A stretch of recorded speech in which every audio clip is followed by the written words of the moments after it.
gentlemen, quiet, please. A murder has been committed. Here's your chance to play detective. Phyl Coe Mysteries on the air. The new, exciting, thrilling, chilling radio contest that pays you huge cash prizes for having fun. Every week at this same time over this station, your Phyl Coe radio tube dealer brings you transcribed the Phyl Coe Mystery Contest. $50,000 in cash for the winners. $50,000 in cash for solving simple mysteries. Weekly prizes, big grand prizes. A real contest of skill. Anybody can enter, nothing to buy, and you may win. All you need is the free Phyl Coe Mystery book your Phyl Coe tube dealer will give you. Tells you all the amazing details. Shows you how easily you can win. Lists all the prizes. Contains free entry blanks. You cannot win without this book. Get your free copy right away. All ready? Got your thinking caps on? Then here goes Phyl Coe Mystery number 1. Listen carefully. Keep your wits about you. Better have pencil and paper handy. Jot things down in your Phyl Coe Mystery book, of course, if you already have it. And if you haven't, be sure you get it as soon as possible. Phyllis Coe, her friends call her Phyl Coe, the beautiful girl detective, daughter of the late Philip Coe, world-famous criminologist, is going to solve a mystery right before your ears. And then you are going to show how she solved it. Come on, let's play detective. Your first case is the case of the dead magician.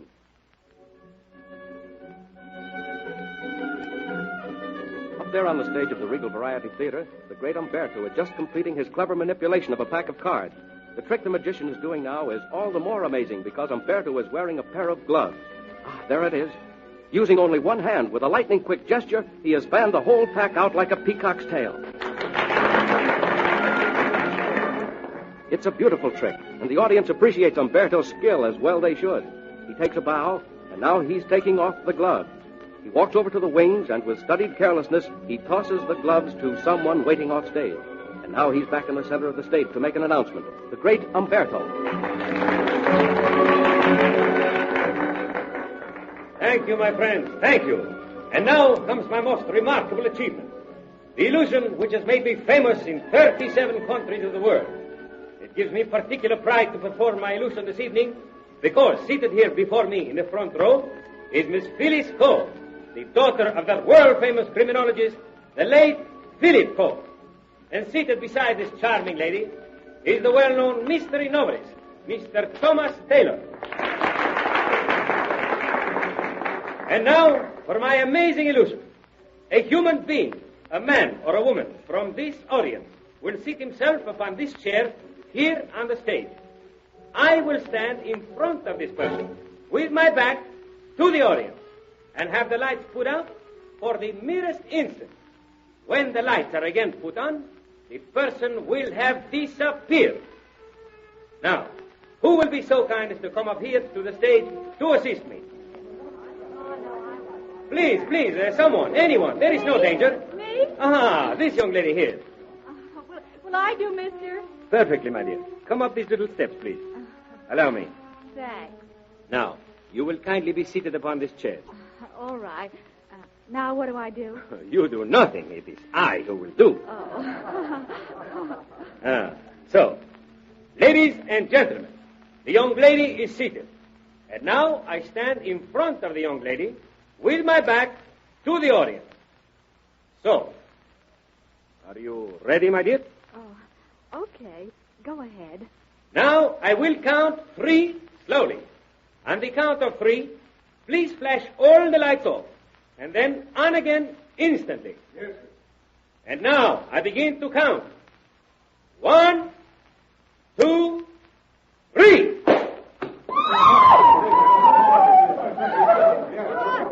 Will everyone please remain seated? Umberto is dead! Quiet, please. Quiet, everybody, quiet. No, that magician's been murdered! We don't know whether he's been murdered or not, madam, but he has been shot. Oh. Now, can all of you ushers and stage hands hear me? My name is Phyl Coe. I'm a criminologist, an amateur, but still I've had experience with these cases. I want you ushers and stage hands to guard all the exits. All right. Don't let anyone leave the theater. One of you, please go out and get the police. Okay, I will. Now, is there a doctor in the audience? Yes, Miss Coe, I'm a doctor. Oh, please come up here and examine this man. Of course, immediately. Phil. What, Tom? You sure you want to get mixed up in this? Of course I do. It's my duty. Well, I might get another novel out of this, but don't do anything rash, Well, huh? don't worry. Well, Doctor, what about it? This man is dead. The bullet entered his chest on the right side. Who could have done it, Miss Cole? Entered the front of the body on the right side. Well, that girl could have done it. She was rather close to the magician, you'll remember. The girl. Of course, it must have been the girl. But where is Oh, she? she must have run away. You over there. Are you one of the stage hands? Yes, ma'am. I'm Eddie Daniels, the property man. All right, Eddie. Stand by, will you please? Sure. I may want to ask you a few questions. Yes, ma'am. Tom. Yes, Phil? Right after the shot, I heard a gun thrown on the stage. Will you look for it, please? Sure. It's probably under that black curtain at the back of the stage.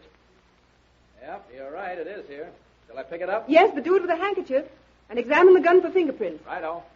Doctor, have you found anything of interest? Not much, Miss Cole. As I told you, the bullet entered the right side of his chest. Yes.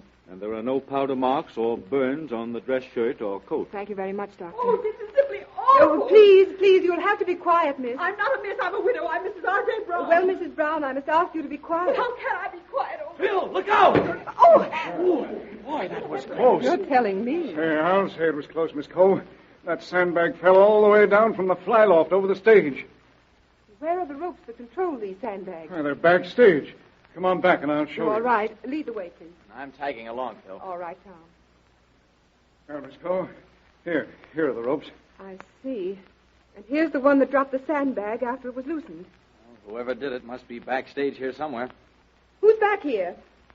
You may as well come out and show yourself. All right. Line up the three of you. Look out, Tommy has a gun. I'll drill the first one of you that moves. Get me? Cut it out, Sam. Shut up, Eddie. This is my business. Eddie, do you know this man? Why, sure. It's Sam Bolivar. He plays a trombone in the orchestra.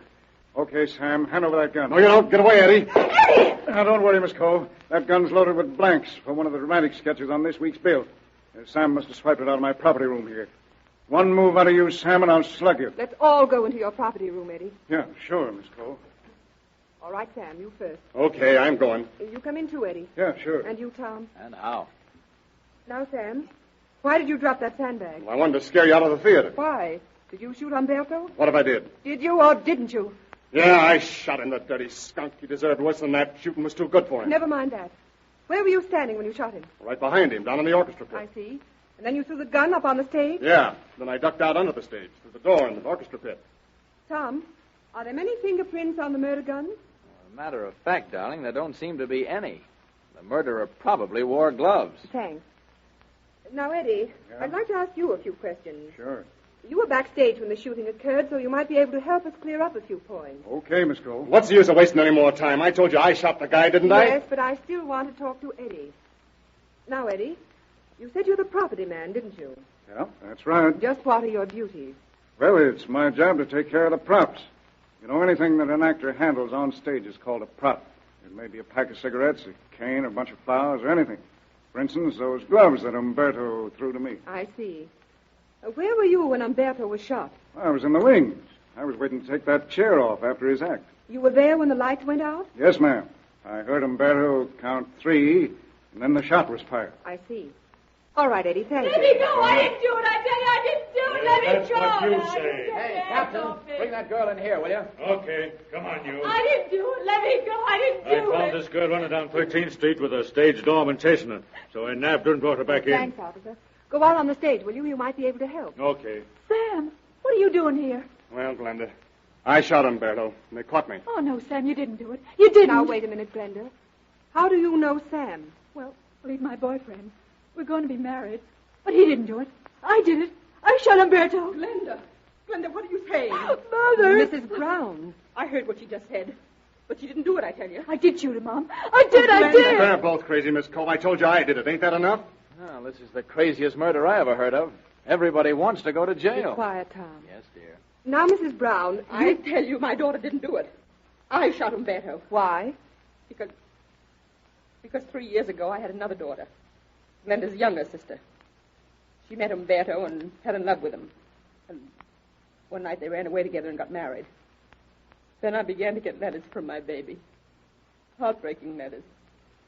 She said that her husband mistreated her, beat her terribly. Several months later, they sent her back to me.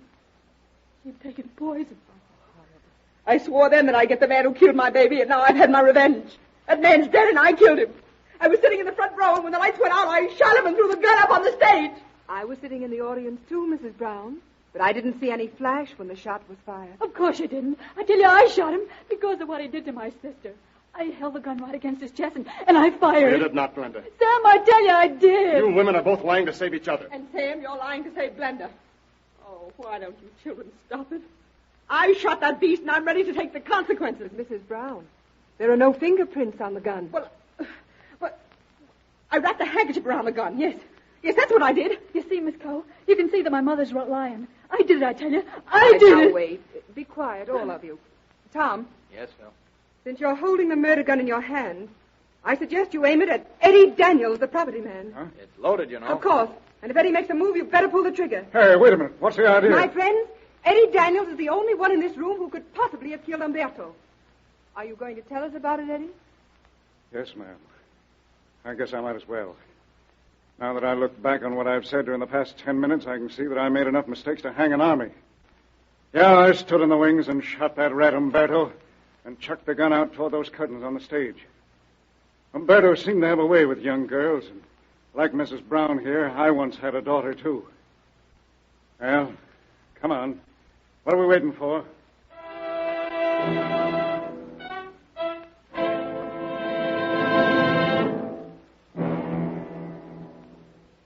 So Eddie Daniels, the property man, murdered the great Umberto. And you have just heard Phyl Coe, the famous girl detective, find the murderer. Of course, you know how Phyl Coe found it out. You heard everything that happened. You know everything Phil knew. It ought to be very simple for you to point out why Phyl Coe suspected Eddie. Can you? How good a detective are you? $50,000 in cash prizes are waiting for the best detectives among you listeners to this program. Over 2,000 weekly prizes and 51 huge grand prizes in the great Phyl Coe Mystery Contest. It's all fully explained with fascinating diagrams and full details in the Phyl Coe Mystery Book, which your Phyl Coe tube dealer will give you free. If you haven't yours already, get it just as soon as you can. Then you can enter this easy contest that pays big cash rewards. There never was a simpler, easier, more exciting contest. Nothing to buy. Anybody can enter. This is a real contest of skill. Conciseness, clearness, neatness, and good common sense are the only things that count. Enter the Phyl Coe Mystery Contest now. Go to your Phyl Coe tube dealer and get the free mystery book with the official entry blanks. Read the rules and directions carefully. Follow them exactly. Study the diagram in the case of the dead magician. Then answer the simple question. Your answer may be the winner. Don't miss a single one of the Phyl Coe mysteries. Listen every week at this time over this station.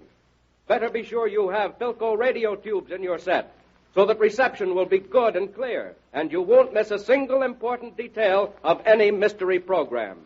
You want to win some of that $50,000 in cash, don't you? Then get started. Be a detective. It's fun. Next week, Phyl Coe, the girl detective, brings you another swell mystery, The Missing Masterpiece. Listen in at this same time over this same station. Read all about it beforehand in the free Phyl Coe mystery book. We hope you win.